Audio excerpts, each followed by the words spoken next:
right, here, Mike, Chuck, and our good friend Cody from Any Wrestle, wrapping up day one of state wrestling in 2024. So, what did you guys see today?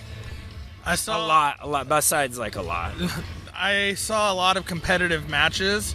So, I don't know if you can really call them upsets. When you get into that quarterfinals match, everyone's pretty much equally, talented. So there was a lot of good wrestling. Jack Spanenberg from Kearney got a big win over Muhammad. So that was big. Yeah, that was a big one. Brady Dance with a really big win over 52-2 Ross Braytedic. Your boy Creso had a big win. My guy. That's my guy. 5-4 victory over my guy. Previously undefeated Josh Shaner. So that was awesome to see. Creso from Omaha, Brian, my guy. Are you guys forgetting about those heavyweights that we just saw, too? Yeah, Tyson Terry's just crushing people. 36 seconds. He probably could have got it done quicker. Yeah. Well, how about 7 minutes of big boys wrestling going to overtime? The final, Pittman and Cooper Johnson. That was the last match of the day, or ended last. It was 10 minutes ago. Yeah. It was good. The Johnson, throw on the end, the throw, I was like, whoa, and then he caught him and threw him like. Those were some sweaty fellas. I'll tell you what. They need a shower. Oh, definitely. You got to get rid of the ringworm. That's a lot of mass. Oh yeah, that's a lot of sweaty beef. That Tanner Hosick. With a big win over Rakes. Number 1, Rakes. Wow. Who rated him number 1?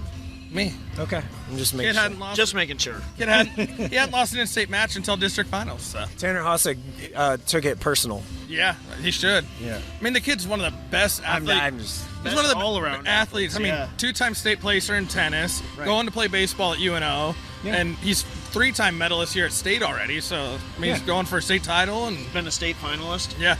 So I like that kid. Yeah, it's good.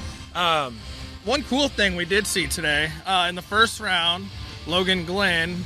Yeah. And then in the quarterfinals, it was Henry Riley. They were all passing around Josiah Abaruma singlet. Yeah, they all hopefully different singlets. I'm going to be honest with you. A little gross. Well, I mean, I'm not going to judge them either way, but it's a bold strategy, Cotton. Let me know. Bold strategy. Yeah. Now we're talking about Millard South, obviously, and the team score, team races. Yeah, they're up by 22.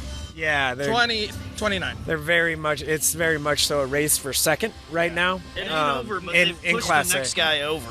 Yeah. It ain't over, but the it's cool thing close. is, though, in that team race for second, 2 through 8 are all within 10 points of each other. Right. That'll be real close. And then B, Chuck and I talked about earlier today, but that is it's the 2 teams that are within a point of each other.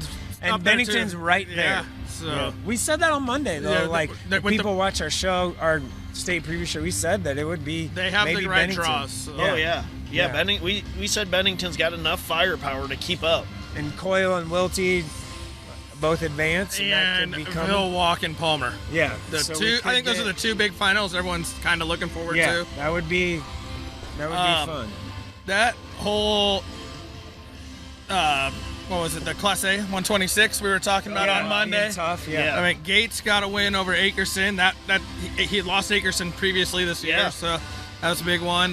Delano won, so he's in the semis. Shaner lost.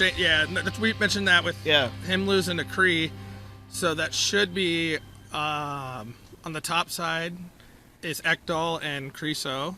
Mm-hmm. And on the bottom side will be Delano and Gates, which is a Ekdahl and Creso wrestled at Metro. I think they've wrestled about 800 times. Yeah. I think if I remember. 2 guys that are familiar with each other for sure. I'm going to be interested in Gates and Delano because that was about 30-second pin for Delano. Yeah. So I'm thinking Gates, and the way he's wrestled since that match. He looked tough against Ackerson. Really tough. So Class C, real quick. Let's do C and D. Team score, team race. Well, D is. We got to hit girls too, because as I look right now, Grand Island girls are up 62 to. And second place is 39 for Millard or Omaha West Side. West Side had a rough day. Yeah, I was gonna say, but you said it. I mean, they wake up and find out that they're down a potential state medalist. Yeah, right. Losing Mackenzie Martin. Piper loses a tough one. Yeah. Macy loses a tough one. The state tournament's hard. Yeah. State tournaments are. And that's why they wrestle the matches. In Class D, boys, Aquinas is up 47-36. And that is Plainview and Shelby Rising City tied at 36. Yeah. High Plains in there at 33. Yeah, so. Grand Island girls are looks like they're very much so in control of this thing. Yeah, at this point. they've got a foot down on them right now. Yeah. It ain't over, but she's she's gonna be tough to come back and make up that ground. With I think they've got 2 on the front side left. West side does. Yeah. So semifinals tomorrow should be fun. We talked about a couple of the matches and all that. So it'll be 6 o'clock, 6:30, something like that. So make sure we get some naps in before that because that's gonna be draining. Do you guys remember? Ain't no time for a nap. Do you remember the show last year after semifinals? I'm pretty sure me and Chuck were falling asleep on each other. Yeah, it was right over there. Yeah, I looked like a zombie. Yeah, it happens. Well, unless there's enough caffeine around to get you through. Hey, Mike sped down Dodge as fast as he possibly let's tell the people how what fast just did you happened get to you. I left. Go ahead and tell them. Well, I left DC West High School, a basketball game that I had to go to for my Pinnacle Bank game of the week, and Witnessed the buzzer beater. Yeah, witnessed the buzzer. Well, a game-winning shot, I guess, with 1 second left, and then that was about 6:40 when that ended, or roughly 6:40, and I was walked back in the door at 7:28. Yeah. That deserves the news. CHI down here. That So deserves the news. just try to make it down here for one reason to do this. So that's where we're at. Okay, well. What's the best thing you saw today? Best thing I saw today? Yeah. Cade Ziola ankle picking everything, including mine. Yeah. I might say the Henry Riley ankle pick. Yeah, that was pretty That tough. was pretty sweet. Yeah, but Cade just going right to it, over and over and over And then you again. shoot in on him, and he sits in the corner and gets you in a cradle. Like, what do you do? He's like begging you to grab his ankle, and then he throws you in it's something What do crazy. you do? Yeah, not much. So, That's a good day. all right, See you boys, tomorrow. we will. We'll see you tomorrow. A Hurrdat Sports Network production.